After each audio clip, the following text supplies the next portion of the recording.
청취자 여러분 안녕하십니까. 장원석입니다. 2018년 11월 9일 금요일 YTN 라디오 수도권 투데이를 시작합니다.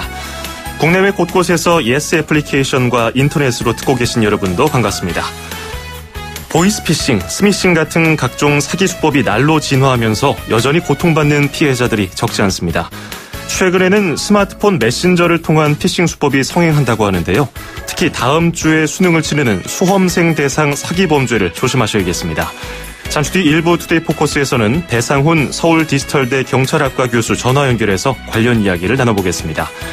2부 수도권 사람들 코너에서는 수도권 화재 현장을 소개해드리고요. 수도권 행정탐방 인천광역시 소식도 차례로 전해드리겠습니다.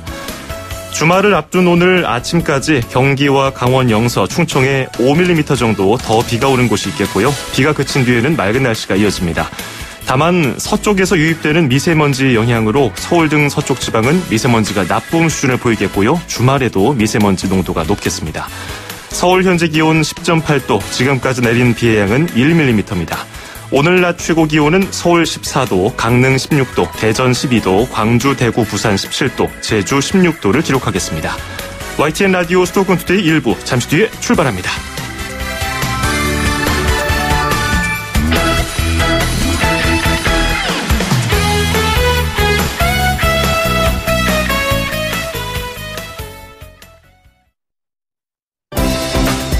수도권과 관련된 소식은 모두 여기 YTN 라디오 수도권 투데이.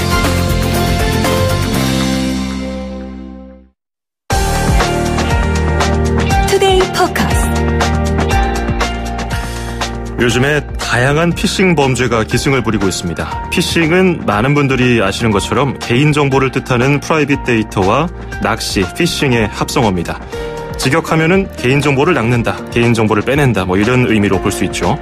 전화로 하는 보이스피싱, 문자 메시지를 이용하는 스미싱, 컴퓨터에 악성 코드를 씹는 파밍에다가 심지어 스마트폰 메신저를 이용한 금융사기까지 이렇게 사기 범죄의 수법이 다양해지고 치밀해지고 있습니다.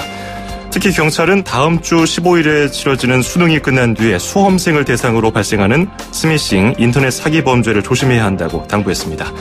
청취자 여러분 의견도 받겠습니다. 짧은 문자 50원, 긴 건 100원이 드는 샵 0945, 우물정 0945번으로 문자 보내실 수 있고요. 스마트폰 애플리케이션 예스도 있습니다. 예스로도 많은 참여 부탁드리겠습니다. 오늘은 배상훈 서울 디지털대 경찰학과 교수와 피싱 범죄의 수법과 예방책에 대해서 알아보겠습니다. 교수님 안녕하세요. 예, 안녕하세요. 예, 저도 물론 보이스피싱으로 의심되는 전화라든지 스미싱 의도가 다분한 문자 메시지를 받아본 적이 있는데요. 교수님도 이런 전화나 문자 받아보신 적이 있으십니까? 예, 한 2번 정도 받아봤는데요. 예. 제가 일했던 서울경찰청 형사과라고 해서 전화가 왔더라고요. 예. 네, 너무 황당해갖고 어떻게 하나 좀 두고 봤는데 예. 느낌을 알았는지 바로 끊더라고요. 그렇군요. 굉장히 황당하면서도 좀 화가 나는 그런 상황이셨을 것 같아요. 저는 좀 놀라서 전화는 바로 끊어버렸고요. 교수님처럼 계속 듣진 못했어요. 그리고 문자에 있는 그 인터넷 주소는 누르지 않고 메시지를 삭제했는데요. 이렇게 일반인들의 경우 저처럼 그냥 끊어버리고 삭제하는 게 잘하는 대처인가요? 예, 말하자면은 거기를 보통 몇 마디 더 들어보면은 그 사기꾼들은 그 말씀씨가 아주 화려합니다. 아, 그런가요? 그러니까 더 듣게 됩니다. 그러니까 가장 확실한 거는 바로 끊어버리는 게 제일 좋고요. 예. 만약에 진짜 필요하면 또 전화를 할 거니까 그런 걱정하지 마시고 바로 끊으시는 게 제일 최고입니다. 그리고 신고하시는 거죠. 그렇군요. 신고는 112에다가 하면 되나요? 그렇죠. 예. 예.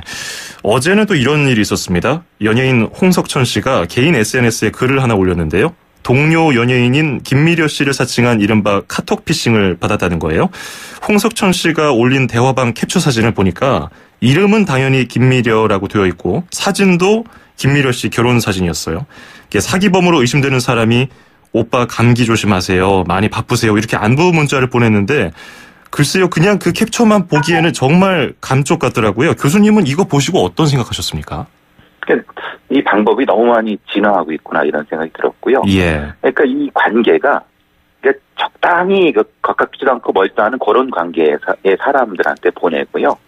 그리고 카톡에 있는 프로필 사진이라고 하죠. 푸사라고 하는 그거를 아주 그냥 그 본인처럼 유사하게 만들 수 있는 기술이 지금 돼 있고요. 예. 그러니까 그거를 직접적으로 통화 버튼을 누르거나 하지 않는 한 진짜 속겠는 방식 여러 가지가 많습니다. 그렇죠. 홍석천 씨는 이런 일을 여러 번 당해 보셨나 봐요. 그래서 좀 의심스러워서 바로 전화를 걸어서 확인을 했더니 사기범인 게 드러난 거죠.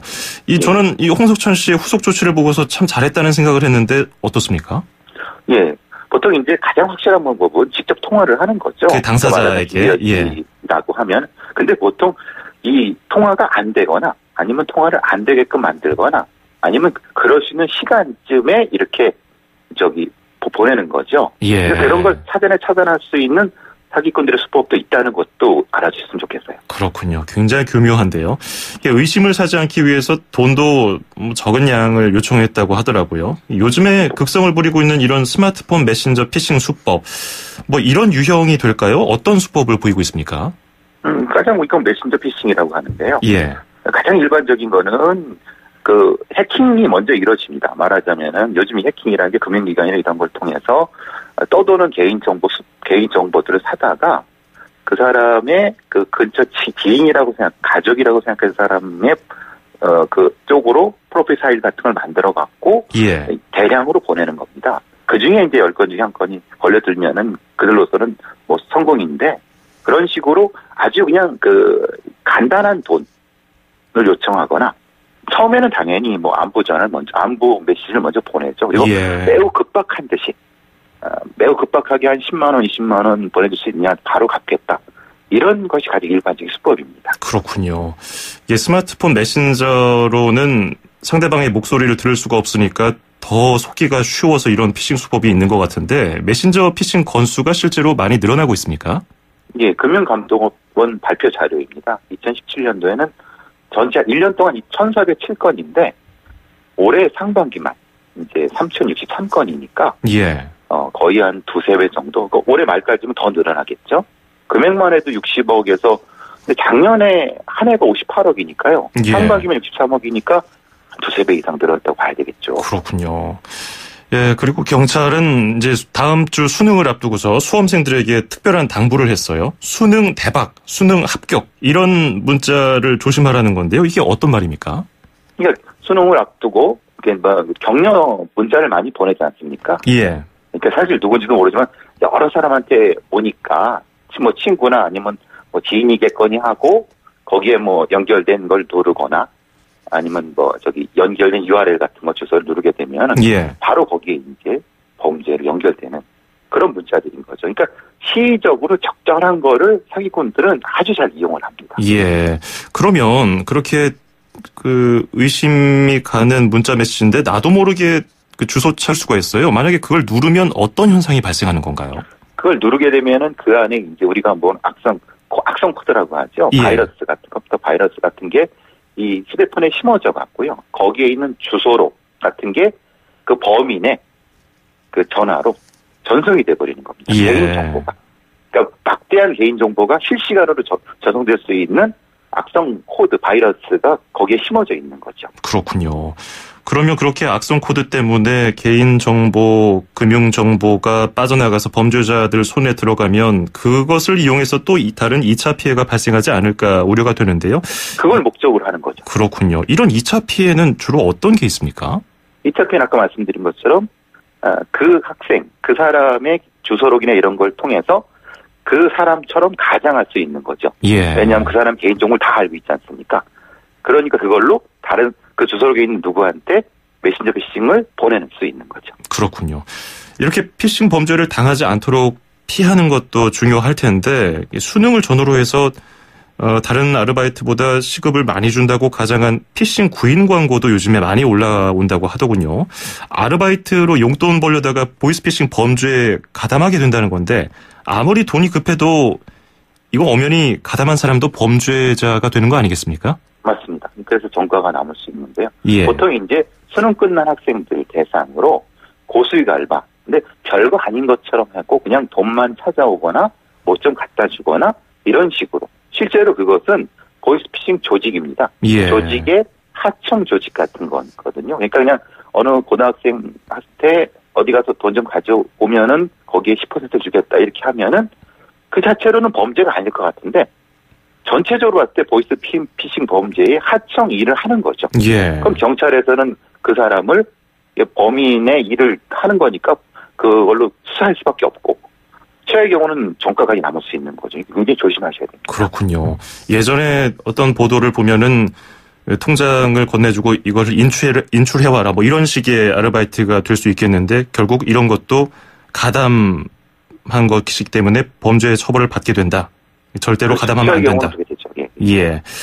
요즘에는 또 문자 메시지를 이용한 스미싱 또 전화를 통한 보이스피싱이 결합해서 신종 사이버 공격이 기승을 부린다고 하는데 요즘에 피싱 종류가 워낙 많다 보니까 좀 복잡해요. 신종 사이버 공격에는 또 뭐가 있나요? 그러니까 앞서 말씀드린 것처럼 어떤 문자를 보내는 거죠. 그 문자를 보내서 그걸 이제 누르게 되면 뭘 확인하게 되면 그 휴대폰 자체가 범죄자한테 장악이 돼갖고 예. 거기에서 말하자면은 뭐 카메라, 동영상 카메라가 작동을 하게 한다든가 아니면 그걸 통해서 다른 사람한테 전화를 걸게 한다든가 그러니까 종류가 너무 많아갖고 저도 일일이 따라가기 힘들지만은 신종의 그 사이버 공격의 그 도구가 될 수 있는 방식으로 예.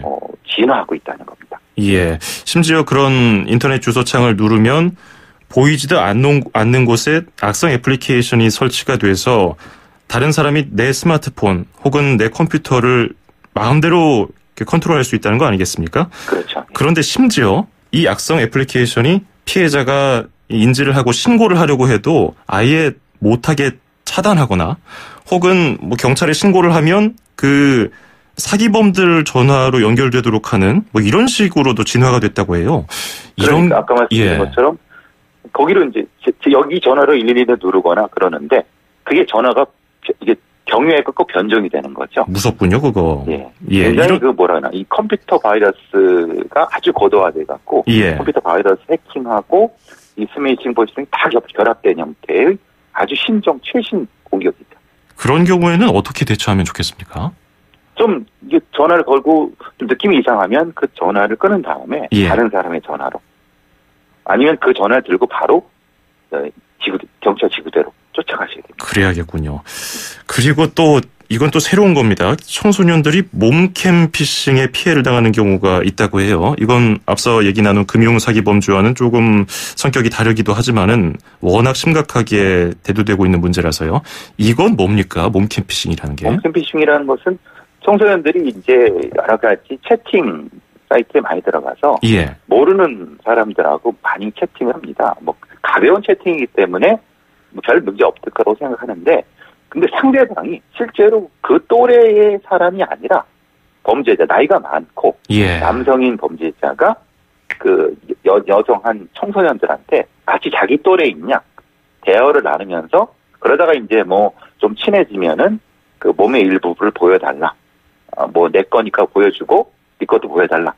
근데 사실은 이 사람은 범죄자거든요. 예. 그래서 이제 그 아이의 뭐 신체 일부분을 받고 그것을 가지고 이제 이 아이의 부모한테 협박을 하거나 이런 방식이 몸캠 피싱이라고 볼 수 있습니다. 그렇군요. 그런 경우도 있고 또 요즘에는 디지털 합성을 통해서 협박을 하는 경우도 있다고 하더라고요. 뭐 AI 합성 기술인 딥페이크 기술도 동원이 되고.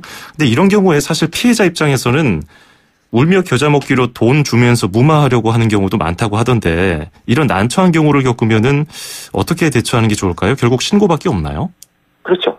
만약에 무마한다고 돈 준다 한들 그 자료라든가 이런 거는 범죄자가 가지고 있습니다. 그렇군요. 그러니까 나중에 또 협박을 할 수 있고 그렇기 때문에 지금 무마한다고 무마될 수 있는 게 아니거든요. 예. 반드시 그것을 경찰의 수사기관에 의뢰해갖고 삭제를 하게 한다든가 처벌을 해야지만이 그 자료를 삭제할 수가 있는 거죠. 반드시 신고하시길 바랍니다. 예. 이게 국민들의 전화번호라든지 계좌번호, 심지어 전현직 대통령 개인정보도 범죄자들 하드디스크에 저장돼 있다 이런 보도를 본 적이 있는데요. 이렇게 뭐 보이스피싱, 스미싱, 메신저 피싱, 불법 애플리케이션 이런 금융 사기를 원천적으로 막을 수 있는 기술적인 방법은 없을까요? 원천적으로 막는 건 사실은 왜냐하면 우리가 이제 휴대폰이라고 문명의 이기를 쓰고 있기 때문에 예. 이것을 원천적으로 막기는 어렵지만은 그렇지만 확실한 건 있습니다. 뭐냐면은 이런 범죄를 하는 사람들은 또 하게 됩니다. 예. 그러니까 한번 이런 범죄를 하는 범죄자들을 엄하게 처벌을 하고 재범을 못하게끔 하는 것이 그나마 많이 줄일 수 있는 것이고요.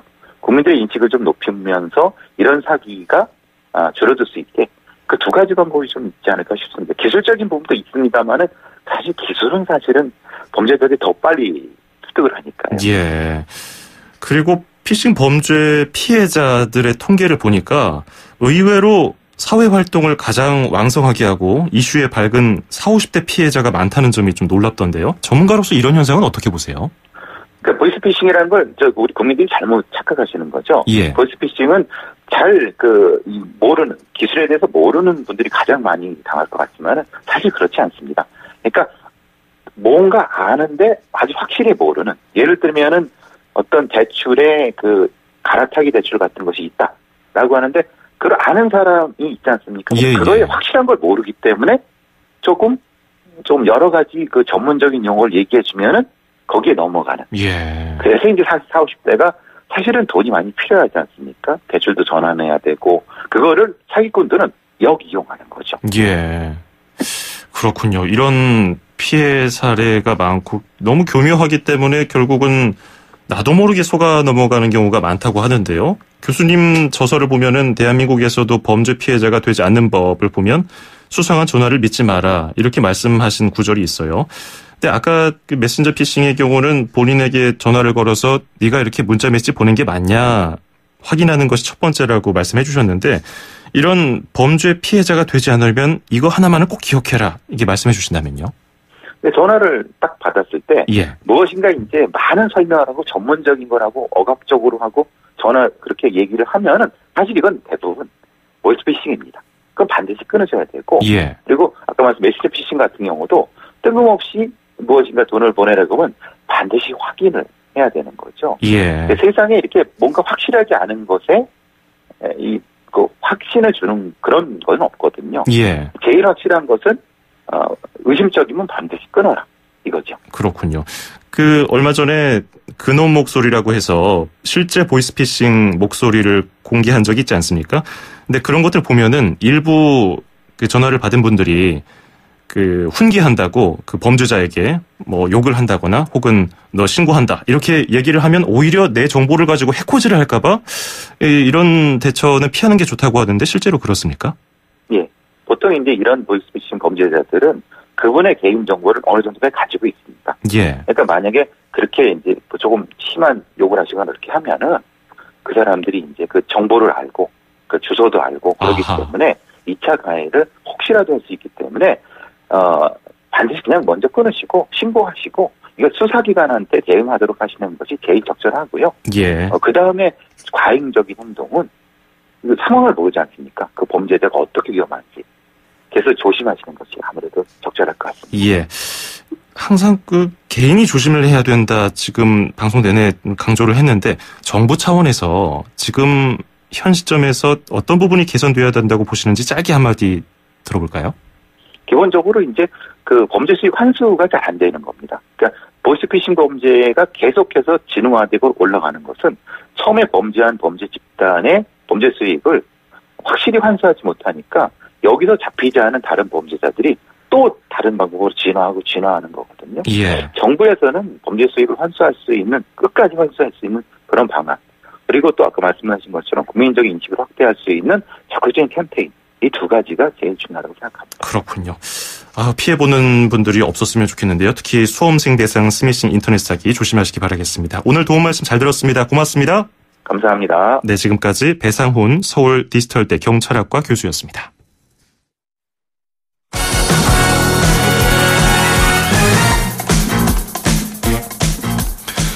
수도권 뉴스 브리핑입니다. 최근 서울의 고농도 초미세먼지 현상은 국내 요인으로 이미 농도가 높아진 상황에서 중국과 북한 등 외부에서 유입된 대기 오염 물질이 더해지면서 심화했다는 연구 결과가 나왔습니다. 서울시 보건환경연구원은 서울 지역 최근 고농도 초미세먼지 원인 평가 결과를 발표하면서 이처럼 설명했습니다. 연구원은 이번 초미세먼지는 지난 3일과 4일 한반도 주변 대기 흐름이 정체된 상황에서 5일 중국 동북부에서 북서풍 기류를 따라 대기 오염 물질이 유입되면서 발생했다고 밝혔습니다. 이어서 6일 북한에서 미세먼지가 추가로 유입되며 미세먼지 농도가 서울에서 최고 세제곱미터당 103 마이크로그램까지 높아졌다고 덧붙였습니다. 인천 지역에서 올해 들어 첫 번째 인플루엔자 바이러스가 검출됐습니다. 인천시는 지난 6일 첫 인플루엔자 바이러스가 검출됐다며 이는 지난해보다 3주 빠른 것이라고 밝혔습니다. 인플루엔자 바이러스는 흔히 독감으로 불리는 급성 호흡기 질환으로 환자의 기침이나 콧물 등 분비물을 통해서 쉽게 감염될 수 있습니다. 인천시는 인플루엔자 유행이 보통 12월에 시작된다며 이달까지는 예방접종을 하는 것이 좋다고 설명했습니다. 포브스와 지멘스, 아우디 등 세계 유수기업 CEO 등 글로벌 경제 리더들이 서울 경제의 미래 방향과 전략을 제안합니다. 서울시는 서울 미래 혁신 성장을 주제로 제17회 2018 서울국제경제자문단 총회를 오늘 신라호텔에서 개최한다고 밝혔습니다. 서울국제경제자문단은 지난 2001년 설립한 서울시장 자문기구로 맥켄지, 노무라, 포브스 등 다양한 분야의 세계 유수기업 대표 28명과 자문역 5명이 활동하고 있습니다. 이번 총회는 민선 7기 첫 번째 총회로서 스타트업 투자와 게임 등 새로운 분야의 석학과 전문가를 신규 위원으로 위촉해서 자문과 논의의 저별을 확정할 계획입니다. 서울시 교육청이 한국유치원총연합회가 유치원 원화 모집 중단을 종용하거나 왜곡 정보를 유포하면 실태 조사에 나서겠다고 경고했습니다. 서울시 교육청은 어제 김원찬 부교육감 주재로 교육장 회의를 열고 이같이 밝혔습니다. 김 부교육감은 사립유치원들이 조직적으로 왜곡된 정보를 유포하거나 원화 모집 중단을 유도하고 있다면서 처음 학교로 참여 유치원에 전화를 걸어 참여 포기를 종용하기도 한다고 말했습니다. 더불어서 이런 불법 행동을 벌일 경우 한유총을 포함한 법인에 대해 실태조사와 지도, 감독을 실시하겠다고 경고했습니다. 폐원 계획을 학부모에게 알리거나 교육청에 신청서를 접수한 곳이 38곳으로 조금씩 늘고 있습니다. 경기도 안산시가 경제자유구역 지구 지정을 추진하기로 했습니다. 안산시는 정부가 최근 제2차 경제자유구역 기본계획을 확정함에 따라서 기존 황해 경제자유구역과 연계해 서해안권 개발에 나서기로 했다고 밝혔습니다.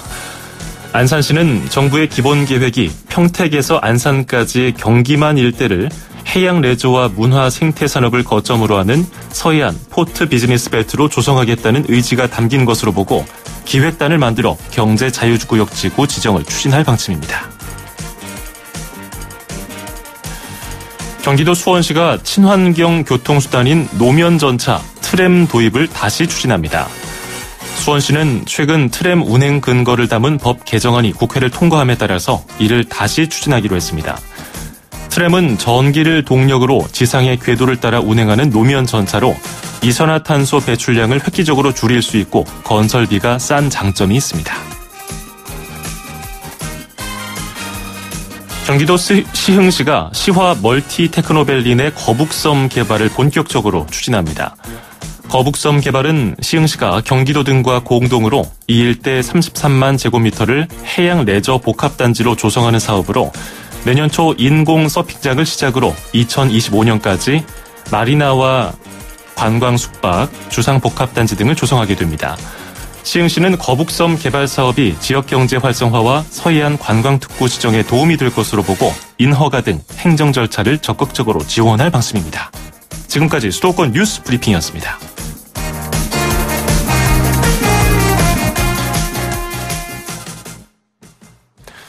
네, YTN 라디오 수도권 투데이 1부 여기서 마치고요. 잠시 뒤 2부에서 뵙겠습니다. 2,500만 수도권 청취자를 위한 모든 소식이 한자리에 YTN 뉴스 FM 수도권 투데이.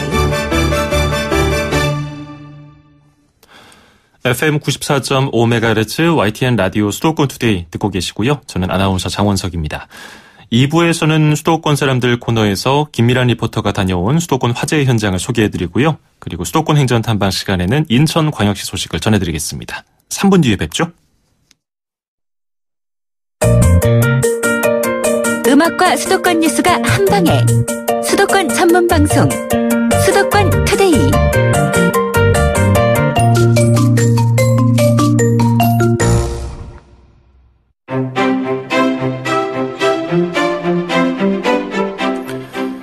매주 금요일마다 만나보는 시간, 수도권의 다양한 삶의 현장들, 그 안에 함께하는 사람들을 만나보는 수도권 사람들 시간입니다. 오늘도 김일환 리포터와 함께하겠습니다. 어서 오세요. 네, 안녕하세요. 예, 오늘은 어떤 소식을 전해주십니까? 네, 지난주 11월 2일부터 4일까지 서울 광장에서는 한국의 김치 문화를 널리 알리는 행사가 열렸습니다. 예. 이 3일 동안 서울 광장에서 약 6천여 명이 어우러진 이 합동 대규모 김장이 선보였는데요. 서울 김장문화제 현장을 잠시 만나보시죠. 배추를 딱 세우고 주셔야 쫙 쪼개기가 편하실 것 같습니다. 따뜻한 나눔 서울이 김장합니다. 이제 배추를 높이 들어주세요. 분위기는 월드컵 출정식 같은 아주 성대한 분위기가 느껴지는데요. 김치 나눔 행사에서 얼마큼 김치를 담궜습니까? 그리고 이 김치는 어디로 전달됐는지도 궁금하네요. 네, 서울시 주최로 이 김장문화제가 이제 5회째를 맞이하는데요. 네. 역대 최대 규모 약 165톤의 배추를 버무리는 이 진풍경이 벌쳐졌습니다. 이렇게 완성이 된 김치는 서울특별시 서울사회복지회와 서울푸드뱅크를 통해서 어려운 이웃들에게 전달이 되는데요. 네. 서울 김장문화제 김치 나눔 행사에 좀 참여한 자원봉사자들을 만나봤습니다. 함께 하게 된 거는 봉사니까 그냥 마음 편하게 하려고 왔어요. 힘들겠죠. 근데 편안한 마음으로 하니까 그렇게 힘들다고 생각하면은 그냥 좋은 마음으로 한다 그러면 힘들진 않을 것 같아요. 용산 이촌 이동에서 김장 봉사하러 왔어요. 시에서 한다고 하니까 같이 동네 사람들과 함께 봉사에 참여하게 됐어요. 고향은 경기도 용인시입니다. 김치가요 이제 무르지도 않고 좋아요. 겨울이 돼도 아삭아삭하고 배추김치가 유명하죠. 다른 거 뭐 많이 안 넣고 해도 칼칼하고 맛있습니다. 우리나라 김치에 대해서 많이 알려야지만 좋으니까. 그리고 유산균이 많잖아요. 그래서 전 세계가 김치를 좋아했으면 좋겠어요. 예, 김장철이 와서 저도 김치 갓 담근 거에다가 돼지고기 탁 삶아서 먹고 싶은데 김장문화제에서 어떤 프로그램이 진행됐는지도 궁금하네요. 네, 김장 나눔뿐만 아니라 한국의 김치의 역사와 전시부터 이 명인의 김장관이나 외국인 김장관까지 아주 다채롭게 진행이 됐습니다. 예. 전통 궁중김치부터 현대김치까지 북한의 김치를 포함해서 전국 8대 김치를 실물로 만나볼 수 있었는데요. 어르신들은 어릴 적 고향에서 먹던 그 김치 맛이 생각이 나서 또 반갑고 그립다고 하시는데요. 굉장히 감명 있게 봤네. 또 우리나라도 이렇게 많은 게 있구나. 그리고 보는 것만 해도 먹음직해 침이 고요. 정말 이렇게 상상도 못했는데 너무 규모도 크고 잘해놓고 곳곳마다 볼거리도 많고 해마다 오거든요. 올해는 특별히 다양하고 체험관도 있고 근데 너무 좋아요. 힐링돼. 우리 평민들이 먹는 김치가 아니고 좀 색다른데 여기는 보고 배울 게 많아요. 우리 시어머니만큼 맛있는 김치 못 먹어봤어. 궁중 요리를 하세요. 우리 시어머니 김치는 문어도 들어가고 고기도 들어가고 깊이도 있고 나도 못 따라가. 경상도 김치는 멸치 젓갈을 주로 많이 써. 이때는 배추김치, 총각김치 2개만 해줘. 백김치하고 겉절이가 제일 생각이 많이 나요. 통대구 소박구이 물고기로 해놓은 거 보니까 정말 옛날 많이 먹던 생각도 나는 거예요. 숙성시켜서 먹으면 그렇게 맛있었어요. 굉장히 담백하고 맛있어요. 비린내도 안 나고. 김치도 보면은 종류가 이렇게 많은가 싶어요. 저도 예전에 자체 생활할 때 울산 사는 친구하고 같이 산 적이 있는데 그때 집에서 보내온 김치 보니까 생선이 네, 맞아요. 이만한 생선이 들어있어서 깜짝 놀랐어요. 저는 처음 본 거였거든요. 그만큼 지역마다 김치 종류 특징도 다양하죠? 네, 이 한국의 김치 종류가 200가지가 넘습니다. 네. 이 김치는 원래 추운 겨울철에 채소를 먹기 위해서 만들어졌죠. 좀 주변에서 구할 수 있는 채소를 다 절여서 저장해 놓기 때문에 이 지역마다 재료가 아주 다양한데요. 예. 지금은 김치 물류나 유통이 급속도로 좀 발달하면서 늘 먹던 지금 김치 먹게가 됐는데요. 이 김치 백선 시연회를 통해서 계절과 지역에 따른 다양했던 잊혀진 우리 김치 문화를 좀 다시 엿볼 수가 있었습니다. 그렇군요. 김치 명인들이 직접 담그는 김장은 어떨까도 궁금하기도 한데 현장 분위기 어땠습니까? 네, 명인만의 김치 담그는 비법을 좀 볼 수가 있었는데요. 예. 김치 시연 중에 해물 석바가지, 평양 통배추 중 평소 보기 드문 독특한 김치들과 북한의 김치의 특징들도 알 수가 있었습니다. 예. 분단 이후에 남북한의 김치 차이가 굉장히 많이 벌어졌는데요. 중국 상해 평양 옥류관의 김치 전문가 김순옥 씨가 평양 통배추 그 김치 맛을 좀 전수했는데요. 네. 평양 김치는 쩡한 맛이라고 합니다. 쩡한 맛? 네, 이 쩡한 맛은 김치 맛이 깔끔하고 시원해서 딱 사과를 먹는 느낌이라고 하는데요. 우리 평양 통배추 김치는 배추가 질기지 않고 아삭아삭하면서 거의 찐맛을 느끼면서 개운합니다. 맵거나 짜지 않아서 편히 드실 수 있고요. 그리고 국물이 일품입니다. 왜냐하면 우리 평양 김치는 이 국물을 많이 내거든요. 4시간 정도 끓여서 우려낸 사골 육수랑 옥수수 육수를 뽑은 걸로 만들었거든요. 우리 신진대사나 몸에 고급 영양소를 다 공급할 수 있는 이런 재료로 한 겁니다. 평양에서는 낙지라거든요. 여기서는 오징어라죠.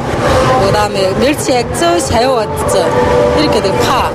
한국보다 빨갛지 않습니다. 김치를 딱 봤을 때 김치하고 무만 배웁니다. 그 나머지 재료는 몽땅 갈아서 김치가 깔끔하고 봄에 싱싱한 맛이 나거든요. 네. 딱 보면 산뜻 짜고 딱 느낌의 사과를 먹는 느낌이에요. 예, 저 지금 라면 한 사발에다가 쩡한 맛 김치 한번 먹어보고 싶네요. 외국인 김장간에서는 어떻게 진행됐습니까? 외국인들에게는 한국 김치에 대한 소개와 이 강연 후에 김장 체험이 본격적으로 시작이 됐습니다. 예. 강한 양념이나 젓갈을 배제한 시원하고 슴슴한 서울식 통배추를 담그면서 한국의 김치 문화를 좀 경험했는데요. 현장에서 담근 김치는 직접 가져가면서 외국인들에게 인기가 높았습니다. Yes, I do. I do like it. I think that it's really good, healthy, and depending on which person makes it, it could be pretty delicious. 예, 건강에도 좋고 맛있고 뭐 이렇다 얘기인 것 같아요. 자, 올해 김장 비용이 비싸다고 하는데 올해 김장 비용은 얼마 정도로 예상하면 될까요? 네, 올여름 이 기록적인 폭염의 작황 부진으로 김장 재료들의 물가가 올랐는데요. 농산물 유통정보 1일 도매 가격에 따르면 배추 평균 가격이 지난해 5,656원보다 오른 8,100원입니다. 네. 이 무는 지난해 7,938원보다 높은 9,800원인데요. 많이 올랐네요. 네, 정부는 이 올해 김장 비용은 4인 가구 23포기 기준으로 지난해보다 23만 원이나 좀 3만 원이 오른 26만 원으로 좀 예상을 하고 있습니다. 예. 그럼 행사에서 좀 저렴하게 살 수 있는 행사도 있었나요? 네, 맞습니다. 이 가게의 좀 비용 부담을 절기 위해서요. 행사 기간 동안 산지로부터 직송이 된 전국 각지의 특산 김치와 좀 김장 재료를 시중가보다 저렴하게 구입할 수 있는 팔도 김치 마켓도 지금 운영이 됐는데요. 예. 시민들과 외국인들의 입맛까지 돋구는 김치를 활용한 퓨전 음식들도 선보였습니다. 예.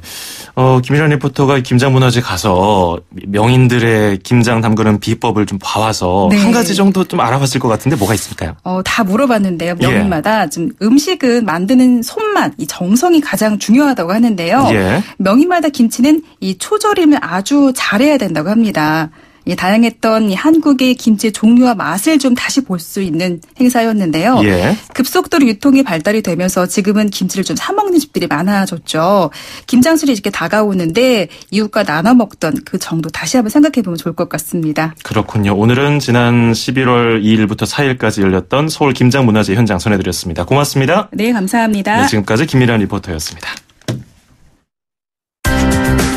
서울, 경기, 인천, 찍고! 수도권 정부의 핵심이 바로 여기에 수도권 행정탐방. 네, 계속해서 인천광역시 소식 전해드리겠습니다. 김황배 방송보도팀 주무관 연결해 있습니다. 주무관님 안녕하세요. 네, 안녕하십니까. 예, 이번 주 화요일이었습니다. 올해만 벌써 6번째 수도권 미세먼지 비상저감 조치가 발령됐고 올가 들어서 처음이었는데요. 인천시에서 이런 미세먼지 저감 대책의 일환으로 전기차, 수소차 보급을 확대한다는 소식이 들어왔네요. 이것 좀 설명 부탁드리겠습니다. 네, 최근 수도권의 미세먼지가 심각해지면서 미세먼지 저감을 위해서 차량 이부제와 경유 차량 운행 제한 등 많은 노력을 기울이고 있음에도 불구하고 별다른 효과가 없는 상황인데요. 이러한 상황에 대해서 인천시는 오염물질 배출이 전혀 없는 친환경 자동차의 보급이 늘어나면 대기 환경 개선에 큰 도움이 될 것으로 보고 확대를 추진하고 있습니다. 전기 자동차는 최근 성능 개선이 빠르게 이뤄지고 있고 전 세계적으로 전기차 보급이 확대되어 무공해 친환경차로 전환하는 데 선도적인 역할을 하고 있는데요. 수소전지차는 청정 공기만을 배출하는 친환경차로 관심이 높습니다.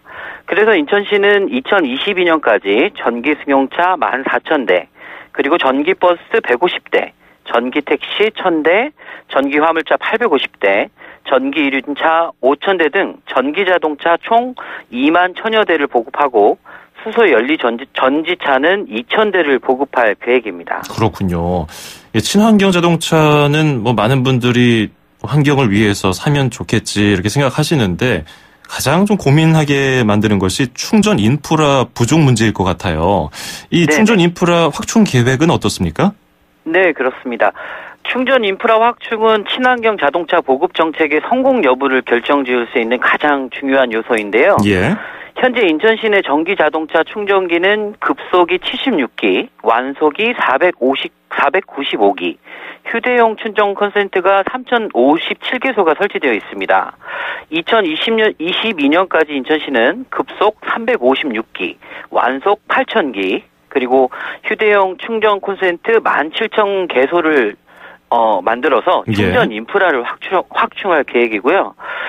이와 더불어서 수소차 보급 확대를 위해서 제작사와 협업으로 내년 초에 수소 충전소 1개를 설치하고 매년 2개소씩 추가해서 2022년까지 총 8개소를 설치할 예정입니다. 그렇군요.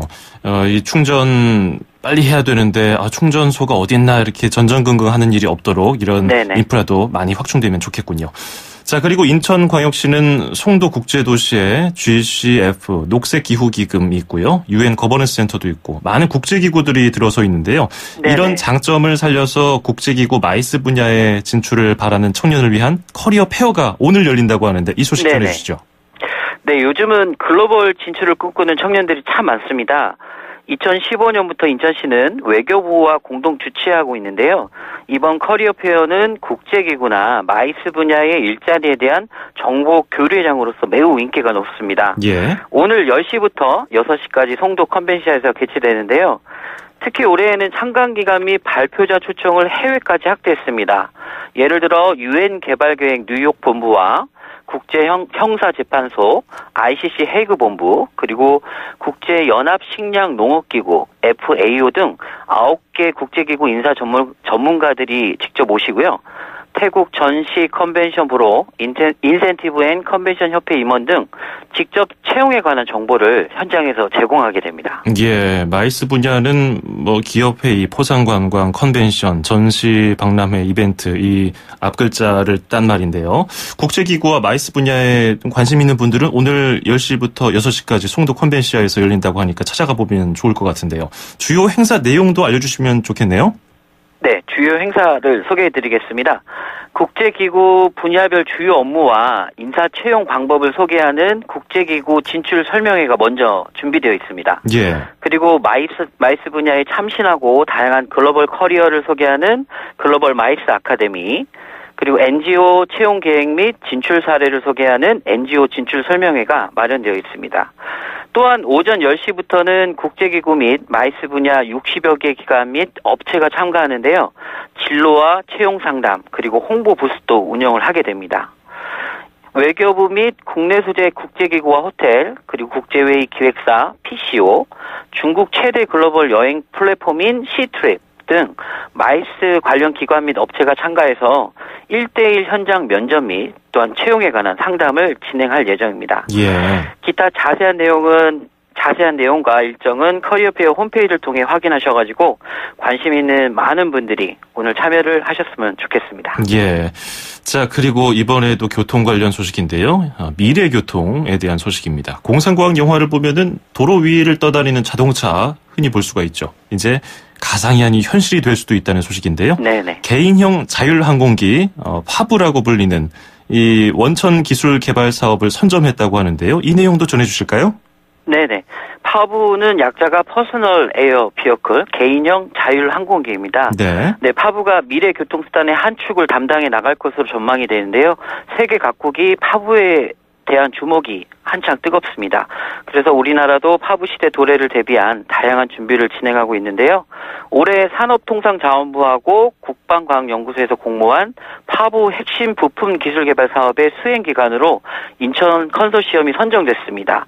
그래서 43억 원 규모의 파부 핵심 기술 개발을 진행하게 됐는데요.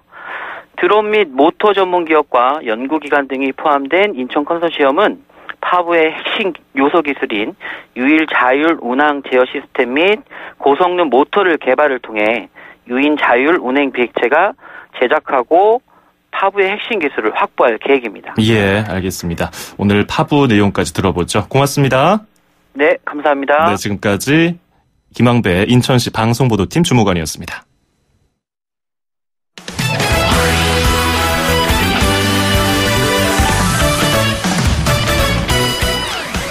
11월 9일 금요일 YTN 라디오 수도권 투데이 마치겠습니다. 주말 잘 보내시고요. 저는 월요일 아침 9시 10분에 뵙겠습니다. 장원석이었습니다. 고맙습니다.